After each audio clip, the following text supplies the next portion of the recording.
সুপ্রিয় দর্শক, এই মুহূর্তে আমি আছি নরসিংদী জেলার মাধবদী থানার নুরালাপুর ইউনিয়নের জোয়ারিয়াকান্দা সরিষা বনে। আজ আমি আপনাদের দেখাবো মৌসুমী বাম্পার ফলন, গ্রাম বাংলার প্রাকৃতিক সৌন্দর্য ও সরিষার তৈলের উপকারিতা। সরিষা ফুল শুধু সুন্দরই না, অনেক উপকারে আসে। মধু উৎপাদনের গুরুত্বপূর্ণ। সরিষা ফুলের মধু খুব পুষ্টিকর এবং ফসল চক্রীয় মাটির উর্বরতা বাড়ায়। সরিষা ফুল ও গাছ গবাদি পশুর খাদ্য হিসেবে ব্যবহৃত হয়ে থাকে।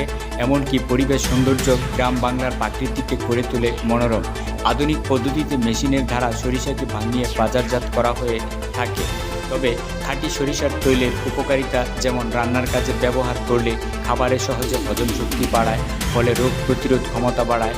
আরও রয়েছে ম্যাসাজের ব্যবহার করলে জয়েন্ট পেইনে, বাত ব্যথা উপকারিতা। শীতকালে শুষ্কতা দূর করে, ত্বককে রাখে নরম, চুল মজবুত করে, চুল পড়া কমায়, খুশকি দূর করে।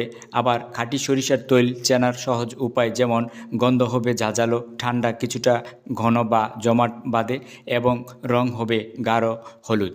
আর সেই প্রত্যাশায় নতুন কিছু ভিডিও নিয়ে আবারও দেখা হবে। আল্লাহ হাফেজ।